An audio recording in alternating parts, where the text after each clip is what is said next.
ایک امیر ذمہ دار نے مرتے وقت اپنے بیٹوں کو ایک خالی صندوق دیتے ہوئے کہا کہ اس میں تمہاری اصل دولت ہے۔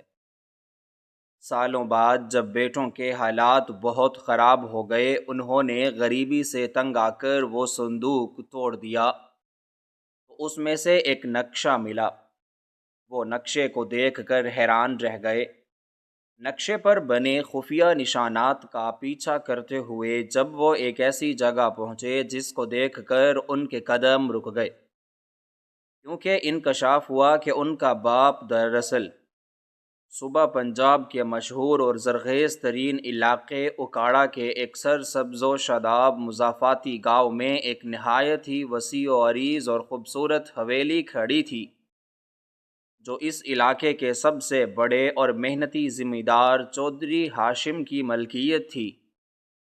چودھری ہاشم نے اپنی زندگی کا آغاز کوئی خاندانی رئیس کے طور پر نہیں بلکہ ایک بہت ہی معمولی اور غریب کسان کے طور پر کیا تھا، جس کے پاس صرف چند ایکڑ بنجر اور ویران زمین تھی جو اس کے آباء و اجداد کی نشانی تھی، لیکن اس نے اپنی انتھک محنت، دن رات کے پسینے اور مٹی سے سچی محبت کی بدولت ایک بہت بڑی زرعی سلطنت کھڑی کر لی تھی۔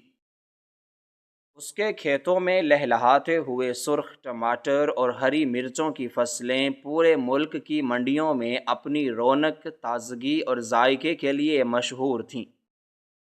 چودھری ہاشم زمین کی تہہ میں موجود نمی، مٹی کی طاقت اور فصلوں کی بیماریوں کو ایسے سمجھتا تھا جیسے کوئی ماہر طبیب انسانی نبض کو سمجھتا ہے۔ وہ جانتا تھا کہ اس زمین کو کس وقت کس خوراک کی ضرورت ہے۔ اس نے اپنی بنجر زمینوں کو سونا اگلنے والی زمین میں بدلنے کے لیے مٹی کی ساخت کو سمجھا اور اس میں طاقت پیدا کرنے کے لیے جڑوں کو مضبوط کرنے والی کھادوں کا نہایت ہی محتاط اور متوازن استعمال شروع کیا، جس سے زمین کی سرخیزی میں بے پناہ اضافہ ہوا اور فصلوں کی جڑیں زمین کے اندر تک مضبوط ہوئیں۔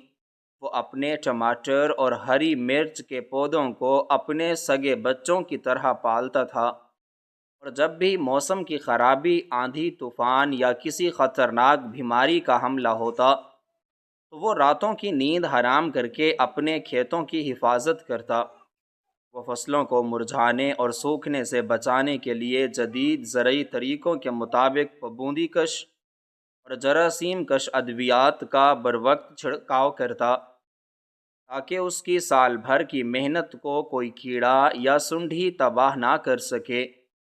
اس کے ہاتھوں پر پڑے ہوئے گہرے نشانات اور چہرے کی جھریاں اس کی دہائیوں پر محیط اس سخت جدوجہد کی گواہ تھیں، جو اس نے اس سخت گیر مٹی سے سونا نکالنے کے لیے کی تھی۔ وہ صبح صادق کے وقت منہ اندھیرے اٹھ کر اپنے کھیتوں کا رخ کرتا اور سورج غروب ہونے تک مسلسل کام میں مگن رہتا۔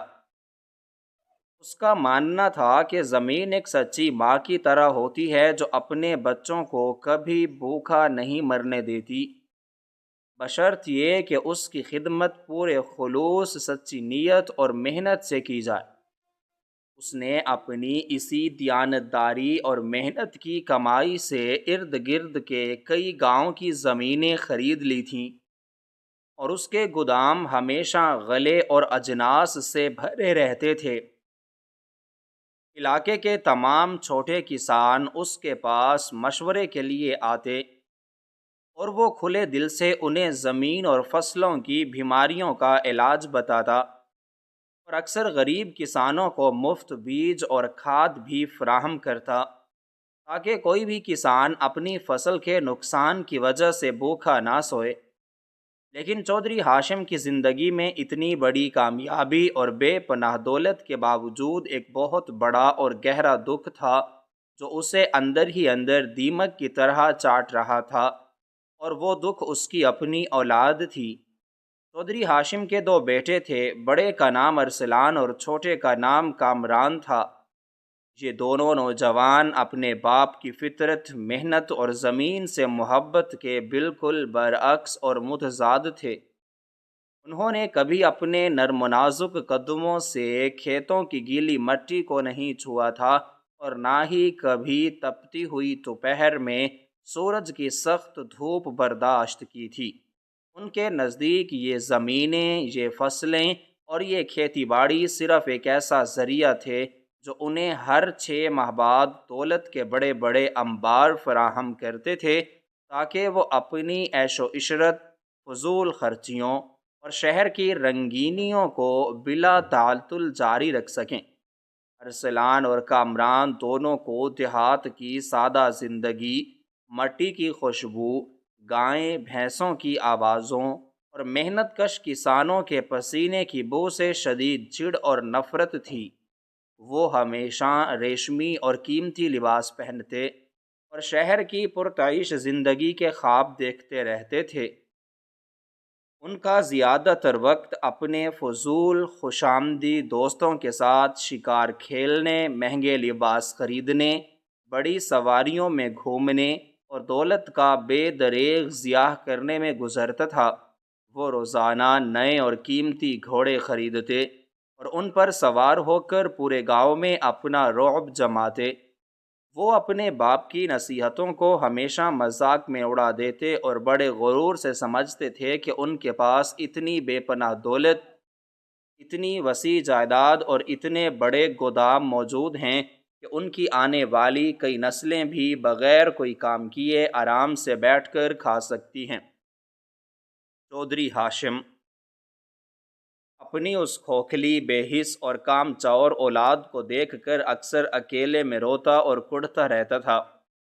وہ بہت اچھی طرح جانتا تھا کہ جس دولت کو اس نے اپنے خون اور پسینے کے ایک ایک قطرے سے جمع کیا ہے، جس زمین میں اس نے اپنی جوانی گلائی ہے اور جن فصلوں کو اس نے اپنی اولاد کی طرح پالا ہے، وہ اس کے مرنے کے بعد چند سالوں میں ہی تباہ و برباد ہو جائے گی۔ وہ اکثر راتوں کو جاگ کر اپنی حویلی کے وسیع صحن میں چارپائی پر لیٹ کر آسمان کے چمکتے تاروں کو دیکھتا اور گہری سوچ میں ڈوب جاتا کہ وہ اپنے ان نادان اور مغرور بیٹوں کو زندگی کا وہ اصل سبق کیسے سکھائے جو اس نے اس سخت گیر مٹی کی کربت سے سیکھا تھا۔ وہ ان کے مستقبل کے بارے میں سوچ کر لرز جاتا تھا کہ جب ان کے سر سے اس کا سایہ اٹھ جائے گا تو یہ دنیا کے ظالم اور مطلبی لوگ انہیں کیسے نوچ کھائیں گے۔ جب چودھری ہاشم کی عمر تیزی سے ڈھلنے لگی، اس کے جسم کی طاقت جواب دینے لگی اور اسے محسوس ہونے لگا کہ اب اس کا آخری وقت قریب آ چکا ہے، تو اس نے بہت سوچ بچار کے بعد ایک انتہائی عجیب اور پر اسرار فیصلہ کیا۔ اس نے علاقے کے سب سے پرانے اور ماہر لکڑہارے کو اپنی حویلی بلوایا اور اسے اخروٹ کی انتہائی مضبوط اور نایاب لکڑی سے ایک درمیانے سائز کا بھاری صندوق بنانے کا حکم دیا۔ یہ صندوق نہایت ہی مہارت اور کاریگری سے بنایا گیا تھا۔ اس کی لکڑی کو خاص طور پر تیل لگا کر چمکایا گیا تھا اور اس پر لوہے کے مضبوط قبضے اور ایک بہت ہی بھاری اور پیچیدہ تالا لگایا گیا تھا، جسے توڑنا کسی عام انسان کے بس کی بات نہیں تھی۔ چودھری ہاشم نے ایک رات اکیلے کمرے میں بیٹھ کر اس صندوق کے اندر چھپا کر کچھ رکھا اور اسے ہمیشہ کے لیے مضبوطی سے مقفل کر دیا۔ پھر ایک دن جب چودھری ہاشم کی بیماری شدت اختیار کر گئی اور وہ اپنے بستر مرگ پر لیٹا اپنی آخری سانسیں گن رہا تھا، تو اس نے اپنے دونوں بیٹوں کو اپنے پاس بلایا۔ ارسلان اور کامران اس کے پاس کھڑے تو تھے، لیکن ان کی آنکھوں میں اپنے باپ کے مرنے کے دکھ سے زیادہ اس بات کی بے چینی اور طمع چھپی ہوئی تھی کہ کب ان کا باپ اس دنیا سے ہمیشہ کے لیے رخصت ہو اور وہ اس کی تمام بے تحاشا دولت اور جائیداد کے واحد وارث بن کر اپنی مرضی کی زندگی گزار سکیں۔ چودھری ہاشم نے اپنے کانپتے ہوئے کمزور ہاتھوں سے وہ بھاری اور مکفل صندوق اٹھایا اور ان دونوں کی طرف بڑھاتے ہوئے نہایت ہی دھیمی لیکن پرعزم اور پر اصرار آواز میں نصیحت کی کہ میرے پیارے بیٹو، میں نے اپنی زندگی کی تمام تر اصل دولت، اپنی ساری کمائی اور اپنی کامیابی کا اصل نچوڑ اس صندوق کے اندر محفوظ کر دیا ہے، لیکن میں تم دونوں سے یہ پختہ وعدہ لیتا ہوں کہ تم اس صندوق کو اس وقت تک ہرگز نہیں کھولو گے جب تک تم پر زندگی کا سب سے کڑا اور مشکل ترین وقت نہ آ جائے، جب تمہارے پاس دنیا کی کوئی امید، کوئی آسرا، کوئی سہارا باقی نہ رہے اور تم چاروں طرف سے اندھیروں میں گھر جاؤ، تبھی تم اس تالے کو ہاتھ لگانا۔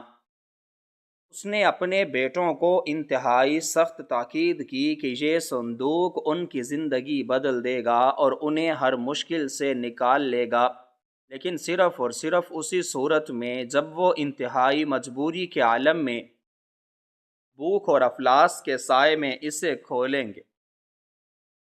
ارسلان اور کامران نے بظاہر اپنے باپ کی بات مان لی اور جھوٹے آنسو بہاتے ہوئے وہ صندوق سنبھال کر اپنی الماری میں رکھ لیا۔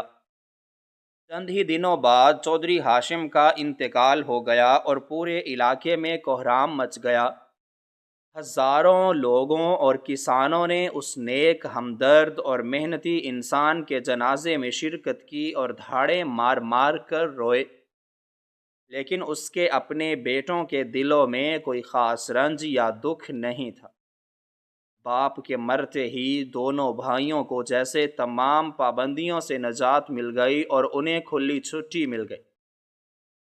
انہوں نے باپ کے سوگ کے دن بامشکل پورے کیے اور سب سے پہلا کام یہ کیا کہ اپنے آبائی گاؤں اور اس شاندار حویلی کو تالے لگا دیے اور شہر کی طرف ہجرت کر گئے، جہاں انہوں نے ایک بہت بڑا اور عالی شان محل نما گھر خریدا۔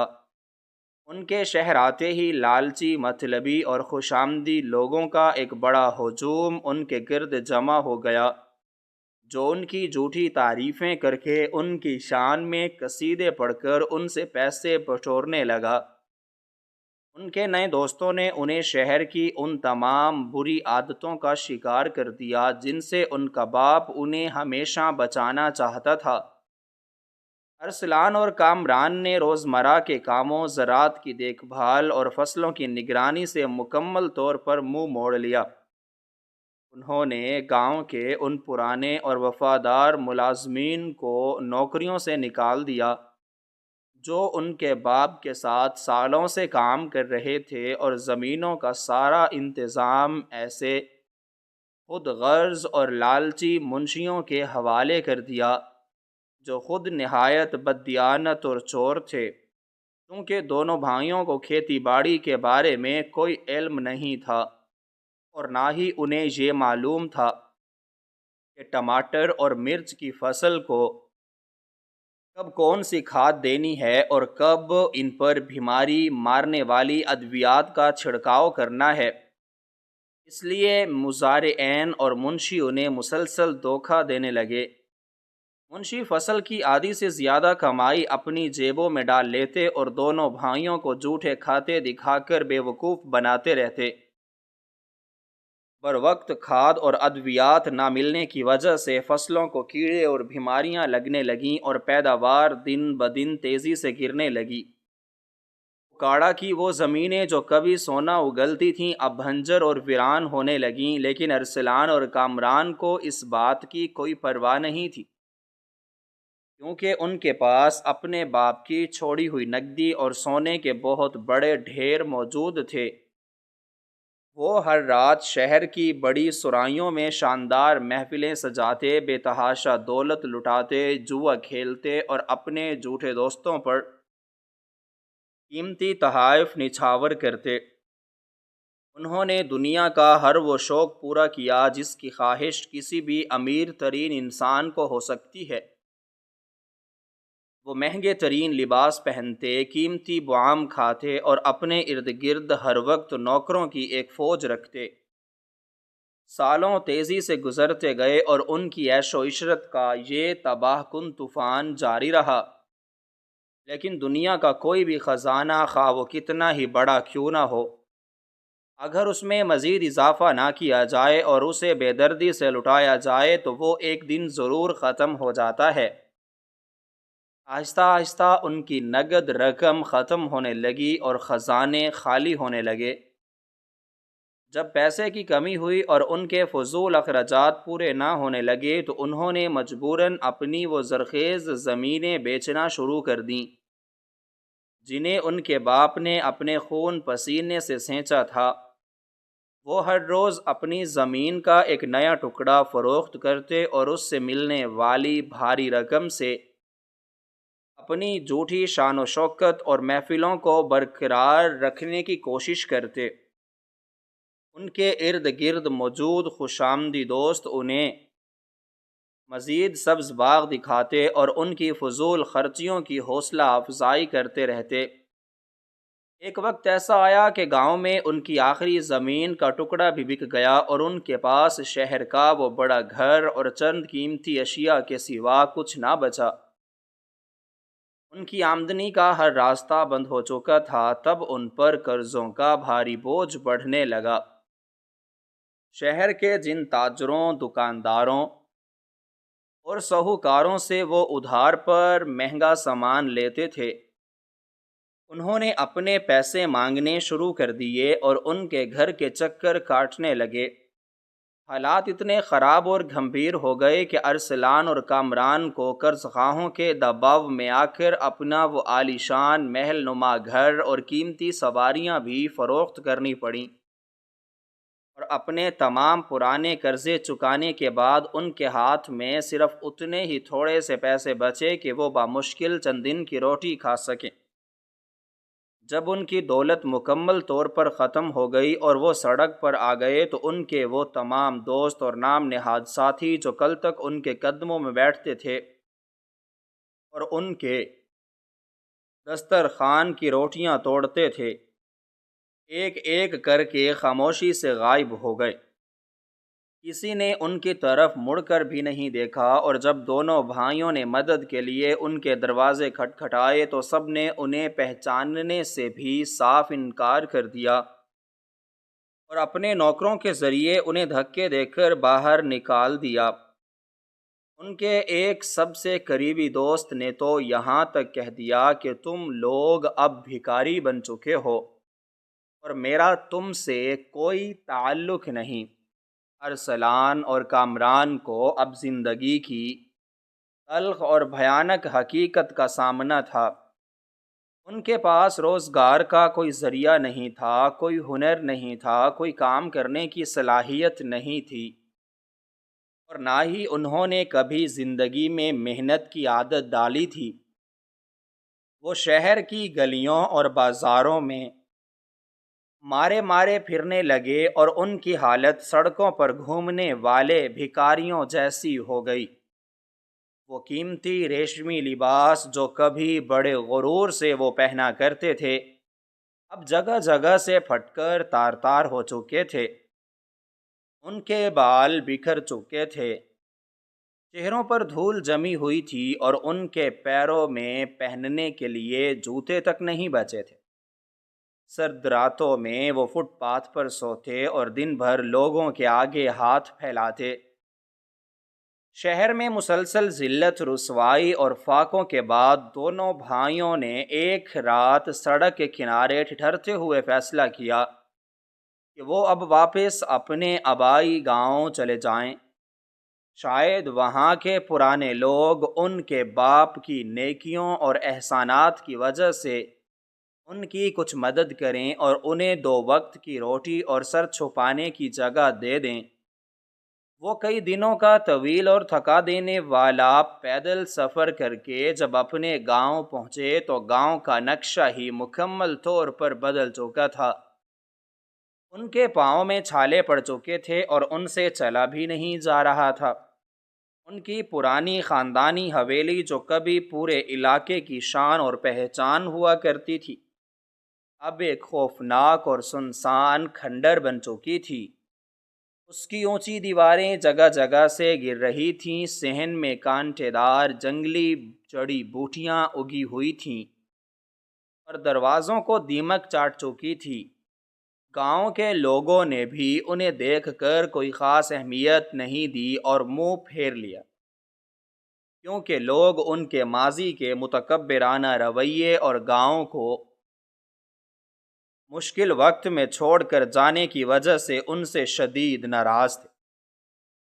انہیں اسی ٹوٹی پھوٹی اور ویران حویلی کے ایک چھوٹے سے خستہ حال کمرے میں پناہ لینی پڑی، جہاں نہ کوئی سونے کے لیے بستر تھا، نہ اوڑھنے کے لیے لحاف تھا، اور نہ ہی کھانے کو کوئی چیز موجود تھی۔ سردیوں کی ایک انتہائی یخبستہ تاریک اور طوفانی رات تھی۔ باہر تیز ہوائیں سئی سئی کر کے چل رہی تھیں اور مسلسل موسلادھار بارش ہو رہی تھی۔ حویلی کی ٹوٹی ہوئی چھت سے کئی جگہوں سے ٹھنڈا پانی ٹپک کر فرش پر جمع ہو رہا تھا۔ ارسلان اور کامران پھٹے پرانے کپڑوں میں سمٹے ہوئے بھوک اور شدید سردی سے بری طرح کانپ رہے تھے۔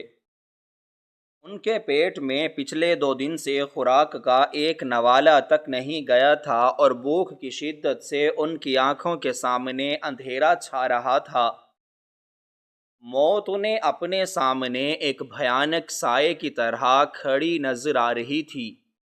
انہیں اپنا وہ وقت یاد آ رہا تھا جب وہ انواع و اقسام کے کھانے کھاتے تھے اور آج وہ ایک سوکھی روٹی کو ترس رہے تھے۔ اس گہری مایوسی، نا امیدی اور شدید تکلیف کے عالم میں اچانک بجلی کڑکی اور اس کی روشنی میں کامران کی نظر کمرے کے ایک تاریک کونے میں رکھے ہوئے اس پرانے بھاری اور گرد آلود اخروٹ کی لکڑی کے صندوق پر پڑی، جسے وہ اپنے شہر والے گھر سے نکلتے وقت کسی نہ کسی طرح اٹھا لائے تھے۔ وہ صندوق جسے ان کے بابا نے مرتے وقت ان کے حوالے کیا تھا اور سختی سے تاکید کی تھی کہ اس میں ان کی اصل دولت اور کامیابی کا راز چھپا ہے، اور اسے صرف اور صرف انتہائی مجبوری کے وقت کھولا جائے۔ کامران نے کمزور آواز میں ارسلان کو پکارا اور اس صندوق کی طرف لرزتی ہوئی انگلی سے اشارہ کیا۔ دونوں کی بجھی ہوئی آنکھوں میں ایک دم زندگی کی چمک اور امید کی کرن جاگ اٹھی۔ انہوں نے سوچا کہ یقیناً ان کے دور اندیش باپ نے اس صندوق میں ہیرے جواہرات یا سونے کے سکے چھپا رکھے ہوں گے، جو ان کی اس غریبی کو ہمیشہ کے لیے ختم کر دیں گے اور وہ اس بدحالی سے نکل کر دوبارہ سے اپنی پرانی پرتعیش زندگی میں لوٹ سکیں گے۔ بھوک اور سردی کو مکمل طور پر بھول کر دونوں بھائی دیوانوں کی طرح گھٹنوں کے بل چلتے ہوئے اس صندوق کی طرف لپکے۔ انہوں نے صندوق کے بھاری زنگلود لوہے کے تالے کو کھولنے کی بھرپور کوشش کی، لیکن ان کے پاس اس کی کوئی چابی نہیں تھی۔ ارسلان اندھیرے میں ٹٹولتا ہوا جلدی سے حویلی کے کھنڈر میں گیا اور وہاں سے ایک پرانا زنگلود اور بھاری کلہاڑا ڈھونڈ نکالا۔ وہ واپس آیا اور اپنی بھوک سے نڈھال جسم کی بچی کھچی تمام طاقت اکٹھی کر کے اس صندوق کے ضدی تالے پر اے در پہ وار کرنے لگا۔ کلہاڑی کی زوردار چوٹ سے اندھیرے کمرے میں چنگاریاں نکلیں اور پورے کھنڈر میں لوہے اور لکڑی کے ٹکرانے کی خوفناک آواز گونجنے لگی۔ کئی مسلسل اور بھرپور وار کرنے کے بعد آخر کار وہ مضبوط تالا اپنی جگہ سے ٹوٹ کر نیچے گر گیا اور صندوق کا بھاری ڈھکن ایک زوردار چرچراہٹ کی آواز کے ساتھ کھل گیا۔ دونوں بھائیوں کے دل سینے میں تیزی سے دھڑک رہے تھے اور وہ اپنی سانسیں روکے ہوئے امید اور طمع بھری نظروں سے صندوق کے اندر جھانکنے لگے۔ لیکن جب انہوں نے صندوق کے اندر دیکھا تو ان کی حیرت، صدمے اور مایوسی کی کوئی انتہا نہ رہی۔ صندوق کے اندر نہ تو کوئی سونے کی اینٹ تھی، نہ چاندی کے سکے تھے اور نہ ہی کوئی قیمتی ہیرے جواہرات چمک رہے تھے۔ وہ بھاری صندوق بالکل خالی تھا، سوائے اس کے کہ اس کی تہ میں ایک پرانا زرد رنگ کا خستہ حال کاغذ احتیاط سے رکھا ہوا تھا۔ ارسلان نے اپنے شدت سے کانپتے ہوئے ہاتھوں سے وہ پرانا کاغذ اٹھایا اور اسے بہت احتیاط سے کھولا تاکہ وہ پھٹ نہ جائے۔ وہ کوئی عام کاغذ نہیں تھا، بلکہ ایک بہت ہی تفصیلی اور پرانا ہاتھ سے بنا ہوا نقشہ تھا، جس پر کچھ عجیب و غریب نشانات اور لکیریں بنی ہوئی تھیں، اور اس نقشے کے بالکل آخر میں ایک مخصوص جگہ پر سرخ رنگ کی سیاہی سے ایک بڑا سا دائرہ لگا ہوا تھا۔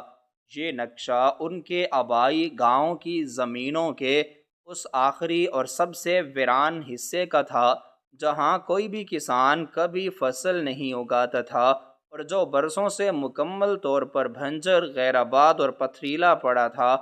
ارسلان اور کامران اس پر اسرار نقشے کو غور سے دیکھتے رہے اور وہیں خاموشی سے کھڑے رہ گئے۔ ان کے ذہنوں میں عجیب و غریب خیالات گردش کرنے لگے۔ وہ سمجھ رہے تھے کہ شاید ان کے باپ نے اپنی ساری زندگی کی جمع پونجی سونے کے سکوں اور ہیروں کی شکل میں اس بنجر اور ویران زمین کے نیچے دفن کر دی ہے، تاکہ کوئی اور اس تک نہ پہنچ سکے۔ وہ جگہ گاؤں سے کافی فاصلے پر تھی، اور وہاں کی زمین اتنی سخت اور پتھریلی تھی کہ وہاں کوئی جڑی بوٹی تک نہیں اگتی تھی۔ رات کا طوفان تھم چکا تھا اور صبح کی سفیدی پھیلنے لگی تھی۔ دونوں بھائیوں نے ایک دوسرے کی طرف دیکھا، اور ان کی آنکھوں میں لالچ اور امید کی ایک نئی چمک پیدا ہو گئی۔ انہوں نے فیصلہ کیا کہ وہ ابھی اسی وقت اس جگہ پر جائیں گے اور کھدائی کر کے وہ خزانہ نکال لیں گے، تاکہ ان کی غریبی ہمیشہ کے لیے ختم ہو جائے۔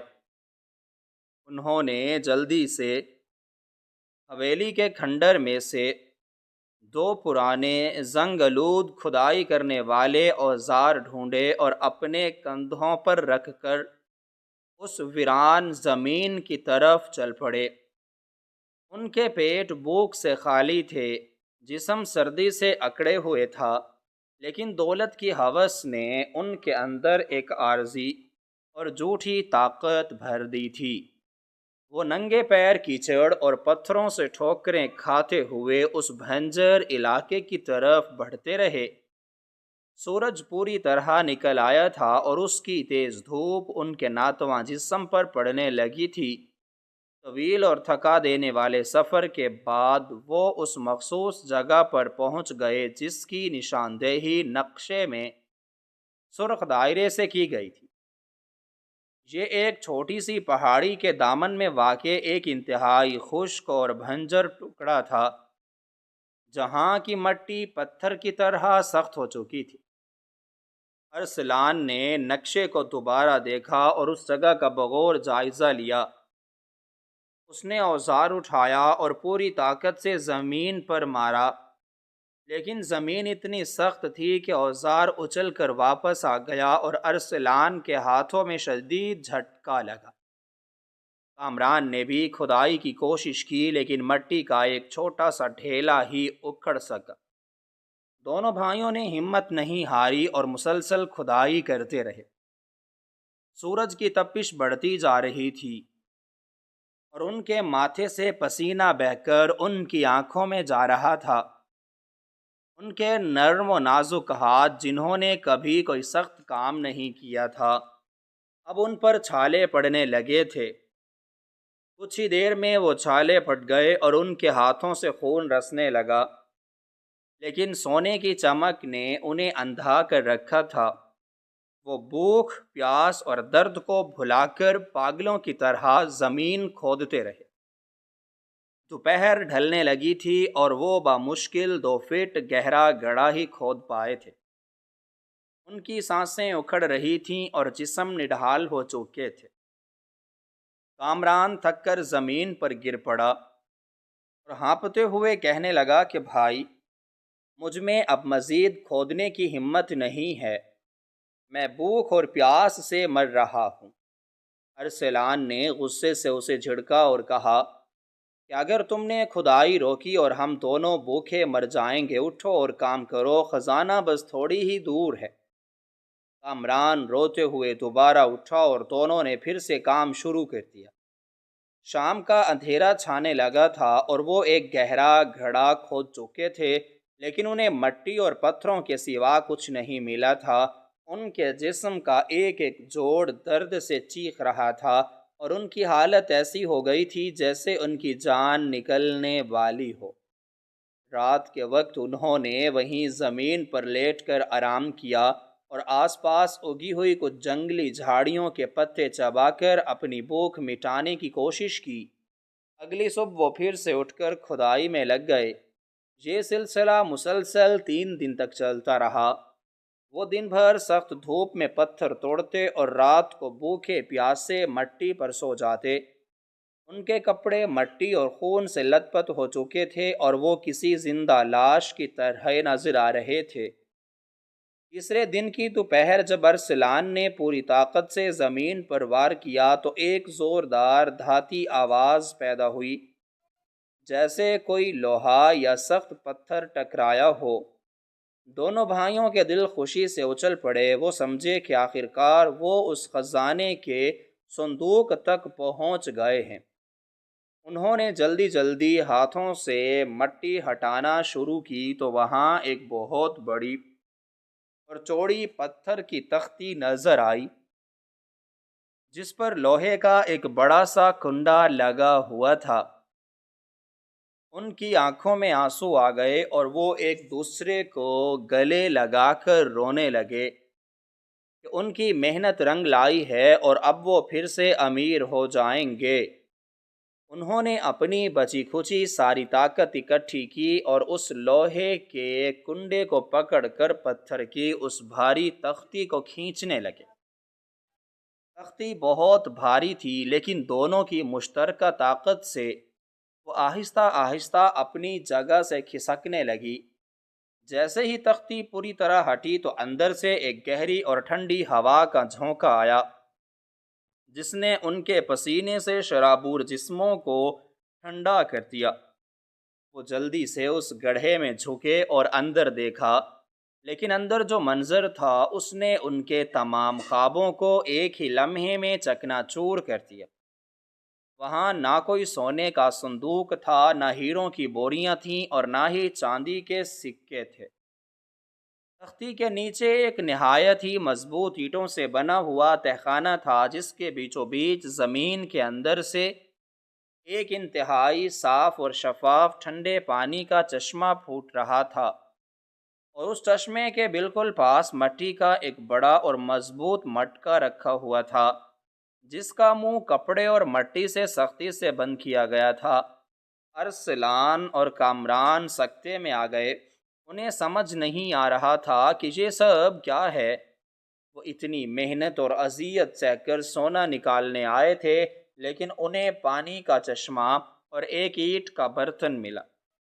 کامران غصے سے چیخنے لگا کہ ہمارے باپ نے ہمارے ساتھ دھوکہ کیا ہے، اس نے ہمیں مرنے کے لیے اس ویران جگہ پر بھیج دیا۔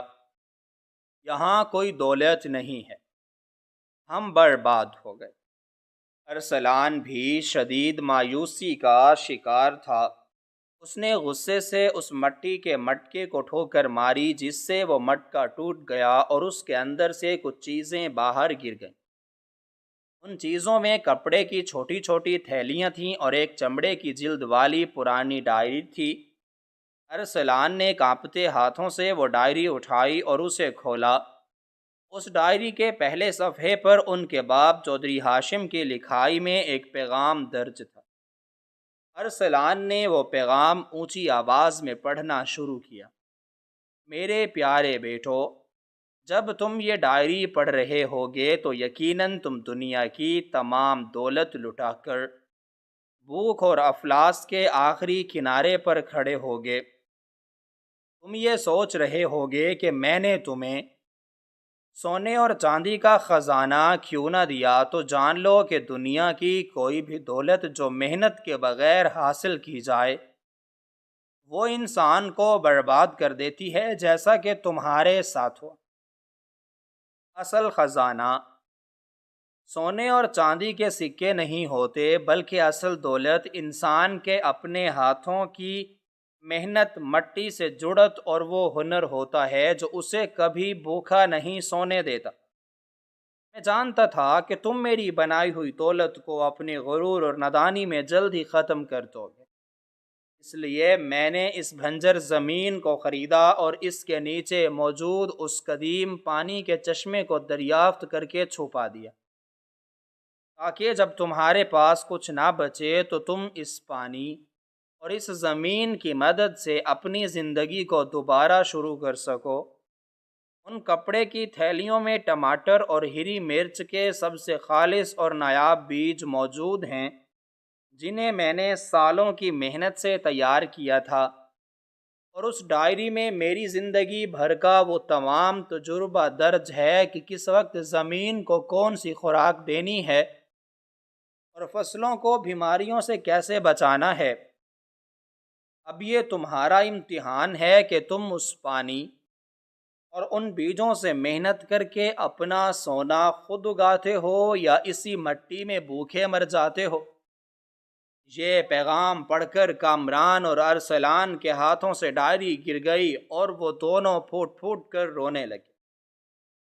ان کے دماغ کے بند دروازے کھل چکے تھے اور ان کے باپ کی دور اندیشی اور محبت ان پر پوری طرح آشکار ہو چکی تھی۔ انہیں احساس ہو گیا تھا کہ ان کا باپ ان سے کتنی سچی محبت کرتا تھا کہ اس نے مرنے کے بعد بھی ان کی بقا کا راستہ کھلا رکھا تھا۔ وہ سمجھ گئے کہ اصل دولت کوئی چھپا ہوا خزانہ نہیں تھا، بلکہ اصل دولت تو وہ محنت تھی جو انہوں نے پچھلے 3 دن میں اس زمین کو کھودنے میں کی تھی۔ ان کے ہاتھوں پر پڑے چھالے اور رسنے والا خون انہیں اب درد نہیں، بلکہ ایک نئی زندگی کی نوید دے رہا تھا۔ انہوں نے آنسو پونچھے اور چشمے کا وہ میٹھا اور ٹھنڈا پانی پی کر اپنی پیاس بجھائی، جس سے ان کے نڈھال جسموں میں ایک نئی توانائی توڑ گئی۔ انہوں نے فیصلہ کیا کہ وہ اب اپنے باپ کی اس اصل وراثت کو کبھی ضائع نہیں کریں گے اور محنت کر کے اپنا کھویا ہوا وقار دوبارہ حاصل کریں گے۔ اگلے دن سے دونوں بھائیوں نے ایک نئی اور انتہائی سخت زندگی کا آغاز کیا۔ انہوں نے اس ویران اور بنجر زمین کو قابل کاشت بنانے کے لیے دن رات ایک کر دیا۔ انہوں نے چشمے کے پانی کو چھوٹی چھوٹی نالیوں کے ذریعے زمین تک پہنچایا اور سخت مٹی کو توڑ کر نرم کیا۔ ان کے ہاتھ پوری طرح زخمی ہو چکے تھے، لیکن اب وہ درد سے نہیں گھبراتے تھے۔ انہوں نے ڈائری میں لکھی ہوئی ہدایات کے مطابق زمین کی تیاری شروع کی۔ چودھری ہاشم نے ڈائری میں واضح طور پر لکھا تھا کہ جب زمین بنجر ہو تو اسے طاقت دینے کے لیے سب سے پہلے فاسفورس والی کھاد کا استعمال کرنا چاہیے۔ ارسلان اور کامران نے محنت مزدوری کر کے کچھ پیسے جوڑے اور بازار سے کھاد لا کر زمین میں ڈالی، تاکہ مٹی کے اندر جڑوں کو مضبوط کرنے والی طاقت پیدا ہو سکے۔ جب مٹی تیار ہو گئی تو انہوں نے ان کپڑے کی تھیلیوں میں موجود ٹماٹر اور ہری مرچ کے نایاب بیجوں کو نہایت ہی احتیاط کے ساتھ زمین میں بو دیا۔ وہ روزانہ صبح اٹھتے اور چشمے کا پانی فصلوں کو دیتے۔ وہ ننھے پودوں کی ایسے دیکھ بھال کرتے جیسے وہ ان کے اپنے بچے ہوں۔ جب ان کی فصل تھوڑی بڑی ہوئی تو انہیں محسوس ہوا کہ چشمے سے پانی نکالنا ہاتھوں سے بہت مشکل ہو رہا ہے اور فصل کو زیادہ پانی کی ضرورت ہے۔ اس مشکل کو حل کرنے کے لیے انہوں نے اپنی ابتدائی پیداوار کا کچھ حصہ بیچا اور اس رقم سے انہوں نے جدید سولر توانائی کے تختے اور توانائی ذخیرہ کرنے والے آلات خرید لی۔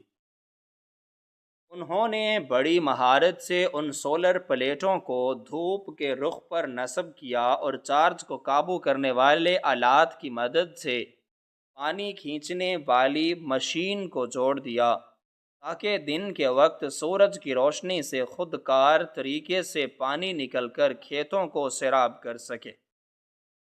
اس نظام نے ان کی بہت سی جسمانی محنت کم کر دی اور فصلوں کو وقت پر پانی ملنے لگا۔ لیکن زراعت کا راستہ اتنا آسان نہیں ہوتا۔ فصلوں کو بیماریوں کا خطرہ ہر وقت رہتا ہے۔ جب ٹماٹر اور مرچ کے پودے کچھ اور بڑے ہوئے تو موسم کی خرابی کی وجہ سے ان پر فنگس اور مختلف بیماریوں کا حملہ شروع ہو گیا۔ پودوں کے پتے پیلے پڑنے لگے اور وہ مرجھانے لگے۔ ارسلان اور کامران شدید پریشان ہو گئے کہ ان کی اتنی محنت کہیں ضائع نہ ہو جائے۔ انہوں نے فوراً اپنے باپ کی وہ پرانی ڈائری کھولی اور اس میں علاج ڈھونڈنے لگے۔ ڈائری میں لکھا تھا کہ جب پودوں پر جھلساؤ کا حملہ ہو تو انہیں فوری طور پر مخصوص زرعی ادویات کا چھڑکاؤ کرنا چاہیے۔ دونوں بھائیوں نے وقت ضائع کیے بغیر یہ ادویات خریدیں اور دن رات جاگ کر ایک ایک پودے پر اپنے ہاتھوں سے ان کا چھڑکاؤ کیا۔ ان کی انتھک محنت اور باپ کے بتائے ہوئے تجربے نے جادو کا کام کیا اور چند ہی دنوں میں پودے دوبارہ سے ہرے بھرے اور صحت مند ہو گئے۔ جب فصلوں کے پھلنے اور پھولنے کا وقت آیا تو ڈائری کی ہدایت کے مطابق انہوں نے زمین میں پھل کو طاقت دینے والی کھاد ڈالی تاکہ ٹماٹر کا رنگ لال اور چمکدار ہو اور مرچوں کا سائز اور ذائقہ بہتر ہو جائے۔ وقت گزرتا گیا اور وہ بنجر اور ویران زمین جو کبھی کسی قابل نہیں تھی اب ایک انتہائی خوبصورت اور سرسبز کھیت میں بدل چکی تھی۔ جب فصل تیار ہوئی تو پورا کھیت سرخ ٹماٹروں اور ہری مرچوں سے بھر گیا۔ ان کا سائز، رنگ اور خوشبو پورے علاقے میں سب سے منفرد اور بہترین تھی۔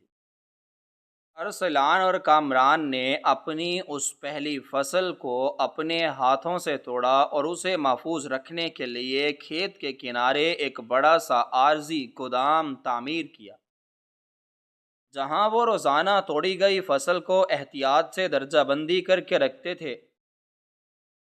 انہوں نے اپنا مال منڈی تک پہنچانے کے لیے مال بردار گاڑیوں کا انتظام کیا اور ایک کتا بچہ بنا لیا جس میں وہ ہر آنے جانے والی گاڑیوں کا مکمل اندراج کرتے تھے کہ کس گاڑی کا اندرونی اور بیرونی گزرنامہ کب جاری ہوا، اس گاڑی میں کتنا مال لادا گیا ہے اور اس کی کتنی قیمت طے ہوئی ہے۔ یہ سارا نظام انہوں نے اتنی خوش اسلوبی اور ایمانداری سے چلایا کہ منڈی کے تاجروں نے ان پر مکمل اعتماد کرنا شروع کر دیا۔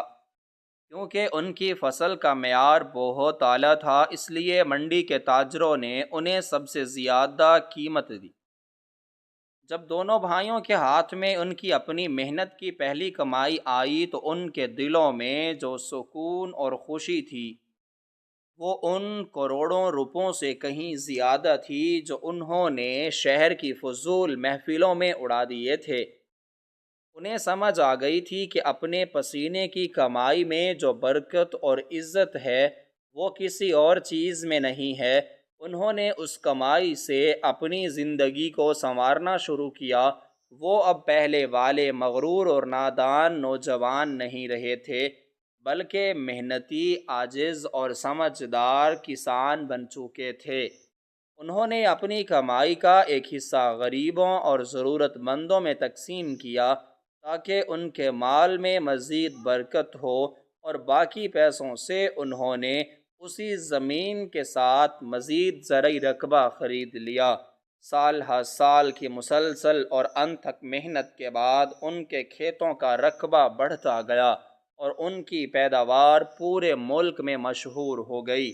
وہ دونوں بھائی جو کبھی بھیک مانگنے پر مجبور ہو گئے تھے اب علاقے کے سب سے بڑے اور کامیاب زمیندار بن چکے تھے، بالکل اپنے باپ چودھری ہاشم کی طرح۔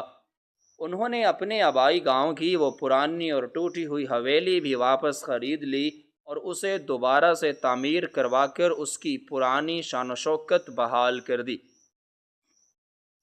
گاؤں کے لوگ جو کبھی ان سے نفرت کرتے تھے اب ان کی عزت اور احترام کرنے لگے تھے، کیونکہ انہوں نے ثابت کر دیا تھا کہ وہ چودھری ہاشم کے سچے اور حقیقی وارث ہیں۔ ارسلان اور کامران نے اس پرانے اور خالی صندوق کو اپنی نئی حویلی کے سب سے اہم کمرے میں سجا کر رکھ لیا، تاکہ وہ انہیں اور ان کی آنے والی نسلوں کو ہمیشہ یہ سبق دلاتا رہے کہ اصل دولت کوئی چھپا ہوا خزانہ یا سونا چاندی نہیں ہوتی، بلکہ محنت، لگن اور زمین سے جڑا ہوا وہ رشتہ ہے جو انسان کو کبھی گرنے نہیں دیتا۔ اور یہی وہ اصل راز ہے جو چودھری ہاشم نے اس خالی صندوق میں ان کے لیے چھوڑا تھا، اور جسے انہوں نے اپنے پسینے سے سچ کر دکھایا تھا۔ اس طرح ایک خالی صندوق نے دو بھٹکے ہوئے اور نادان نوجوانوں کو زندگی کا وہ سبق سکھایا جس کا انہیں اندھیرے سے نکال کر روشنی اور کامیابی کی اس منزل تک پہنچا دیا جہاں محنت ہی انسان کا سب سے بڑا خزانہ اور اس کی اصل پہچان ہوتی ہے، جس سے وہ دنیا میں اپنا کھویا ہوا وقار اور عزت دوبارہ حاصل کر سکتا ہے۔ اور یہی ان کی زندگی کی سب سے بڑی اور لازوال کامیابی تھی، جو موت تک ان کے ساتھ رہنے والی تھی اور ان کی آنے والی نسلوں کے لیے ایک در خشاں مثال بن چکی تھی، جس پر وہ ہمیشہ فخر کر سکتے تھے اور اپنے باپ کی اس عظیم قربانی اور دوراندیشی کو ہمیشہ اپنی دعاؤں میں یاد رکھ سکتے تھے، جنہوں نے انہیں اندھیروں اور غفلت کی گہری نیند سے جگا کر محنت، مشقت اور ایمانداری کا وہ سیدھا اور روشن راستہ دکھایا جو انہیں سیدھا کامیابی اور بقا کی طرف لے گیا اور ان کی زندگیوں کو ہمیشہ کے لیے سنوار کر ایک نئی اور روشن صبح سے روشناس کروا دیا۔ اس کے بعد انہوں نے گاؤں کے غریب بچوں کے لیے ایک تعلیم گاہ بھی بنائی، تاکہ کوئی بچہ غربت کی وجہ سے علم سے محروم نہ رہے، اور انہوں نے گاؤں کی کچی سڑکوں کو پختہ کروا دیا تاکہ مال بردار گاڑیوں کو منڈی تک پہنچنے میں آسانی ہو۔ وہ اب صرف اپنے لیے نہیں بلکہ پورے گاؤں کی بھلائی کے لیے سوچتے تھے۔ ان کی محنت اور سخاوت کی کہانیاں دور دور تک پھیل گئیں، اور جو لوگ کبھی ان کا مذاق اڑاتے تھے وہ اب ان کی مثالیں دینے لگے۔ وقت کے ساتھ ساتھ ارسلان اور کامران نے اپنے زراعت کے طریقوں کو مزید بہتر کیا اور دوسرے کسانوں کو بھی ان جدید طریقوں سے آگاہ کیا تاکہ وہ بھی اپنی پیداوار بڑھا سکیں۔ انہوں نے ثابت کر دیا کہ انسان اگر چاہے تو اپنی غلطیوں سے سیکھ کر نہ صرف اپنی زندگی بدل سکتا ہے بلکہ دوسروں کے لیے بھی روشنی کا مینار بن سکتا ہے، اور یہی ان کے باپ چودھری ہاشم کی اصل وراثت تھی جسے انہوں نے محنت اور لگن سے ہمیشہ کے لیے امر کر دیا۔ اس کہانی کا سب سے بڑا سبق یہ ہے کہ دولت کا اصل سرچشمہ سونا اور چاندی نہیں بلکہ انسان کی اپنی محنت اور ہنر ہے۔ چودھری ہاشم نے اپنے بیٹوں کو خالی صندوق دے کر در حقیقت انہیں زندگی کی سب سے بڑی حقیقت سے روشناس کرایا تھا کہ عیش و آرام کی زندگی مستقل نہیں ہوتی، اور جو دولت محنت کے بغیر حاصل کی جائے وہ بہت جلد زوال پذیر ہو جاتی ہے۔